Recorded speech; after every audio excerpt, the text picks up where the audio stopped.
اور گرفتار کر کے 7 دن تک ان کے جسم پر گرم استری پھیری گئی. استری گرم کر کے پریس کو جسم پر پھیرا جاتا اور اس کے بعد جب چمڑی جلتی تھی تو ان کے جسم پر نمک چھڑکا جاتا. یہ ہفتہ بھر تک کرتے رہے لیکن کفایت علی کافی کا قدم ڈگمگایا نہیں. اس کے بعد انگریزوں نے انہیں یہ بھی دولت کا لالچ دیا کہ اگر آپ اب بھی باز آتے ہو حکومت میں کوئی عہدہ دے دیا جائے گا, آپ کا ماہانہ مشاہرہ جاری کر دیا جائے گا. کفایت علی کافی نے فرمایا اتنا سستا دین تو میرا نہیں, اتنا سستا سودا تو نہیں کر سکتا. اس کے بعد مراد آباد شہر گواہ ہے, کفایت علی کافی رحمت اللہ علیہ کو چوراہے پر لا کر پھانسی پر چڑھایا جا رہا ہے. اور اس وقت انہوں نے کہا تھا کہ کوئی آخری خواہش ہو تو پوری کر لو. پھانسی پر چڑھنے والا کہتا ہے اپنی بیوی سے مل لوں گا, بیٹے سے مل لوں گا, ماں باپ کو آخری بار دیکھ لوں گا, جائیداد کی وصیت کر جاؤں گا. نہیں, کفایت علی کافی رحمت اللہ تعالیٰ علیہ کہتے ہیں ہاں میری ایک خواہش ہے, پھانسی کے پھندے پر جانے سے پہلے ایک بار نعت رسول گنگنا لو. اور پھر پڑھنے لگے کوئی گل باقی رہے گا نہ چمن رہ جائے گا, پر رسول اللہ کا دین حسن رہ جائے گا. سب بنا ہو جائیں گے کافی وہ لیکن حشر تک نام حضرت کا زبانوں پر سخن رہ جائے گا.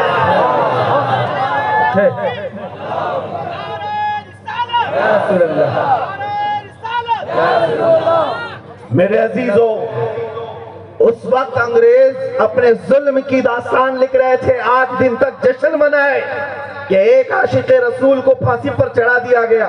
وجہ یہ تھی کہ کفایت علی کافی کی زبان میں اللہ نے وہ اثر دیا تھا, جب بولتے تھے تو ہزاروں کے مجمع پر سناٹا طاری ہوتا, اور دنیا کو وہی زبانیں سب سے زیادہ چبھتی ہیں. سب سے زیادہ وہ علماء ان کے لیے خطرناک ہیں جو حق بولتے ہیں. ہر زمانے میں ان علماء کو سزائیں دی جاتی ہیں یا قید و بند کی مشقتوں سے گزارا جاتا ہے. کفایت علی کافی کو پھانسی پر چڑھا کر انگریز جشن منا رہے تھے کہ ہم نے اس کو ختم کیا, اب مسلمانوں کو کون جگائے گا. مگر اس ظالم دنیا کو یہ پتہ نہیں خدائی قدرت کا قانون کیا. رب ذوالجلال کی قدرت کا قانون یہ ہے, ایک دیا بجھاؤ گے 100 دیا وہ خود روشن فرمائے.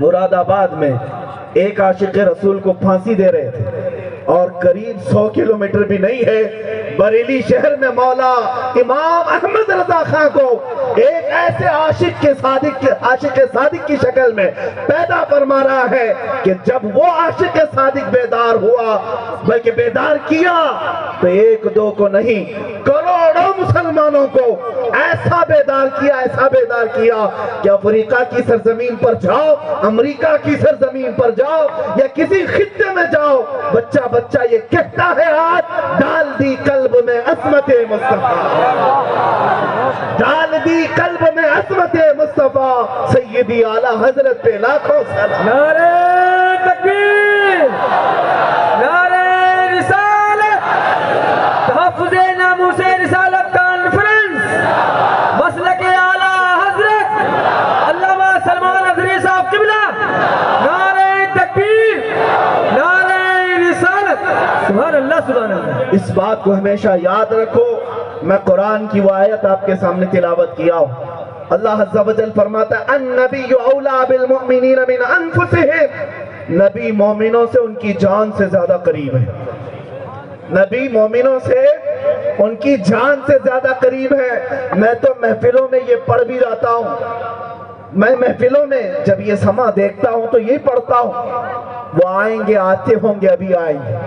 یہی سوچ کے ہم نے محفل کو سجا رکھا, یہی سوچ کے ہم نے محفل کو سجا رکھا ہے. عزیزان گرامی وقار, مومنوں سے ان کی جان سے زیادہ قریب ہے رسول, جان سے زیادہ حقدار ہے رسول. اسی لیے صحابہ نے یہ ثابت کر دکھایا تھا. مدینے کی وہ ایک فضا آپ کو میں بتاؤں, ایک خاتون دوڑتی ہوئی آئی احد کے میدان میں. لوگوں نے خبر دی تھی کہ اے خاتون تمہارا جوان بیٹا شہید ہو گیا.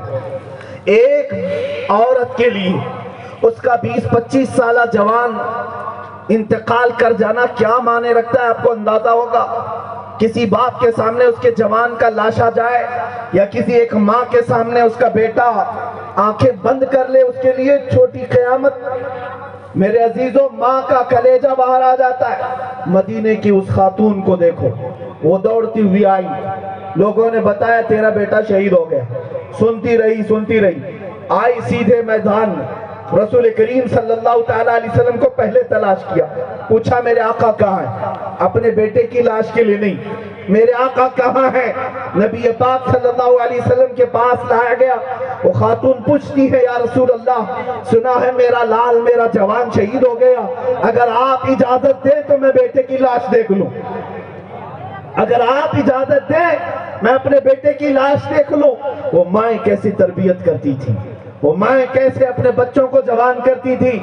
نبی پاک صلی اللہ علیہ وسلم نے فرمایا جا تیرے بیٹے کو دیکھ سکتی۔ وہ خاتون آئی، میدان احد میں 70 صحابہ کی لاشیں تھی، 70 صحابہ شہید ہو چکے، ان لاشوں میں وہ اپنے بیٹے کو ڈھونڈتی رہی۔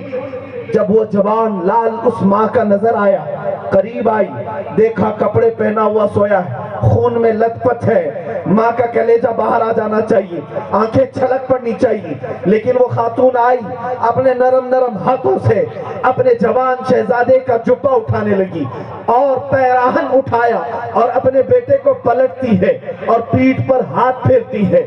پورے پیٹھ پر ہاتھ پھیرنے کے بعد پھر اپنے شہزادے کو سیدھے سلاتی ہے، سجدے میں گرتی ہے، مولا کریم سے یوں عرض کرتی ہے، مولا تیرا کروڑا شکر ہے تو نے میرے اس لال کو اپنی بارگاہ میں قبول کیا۔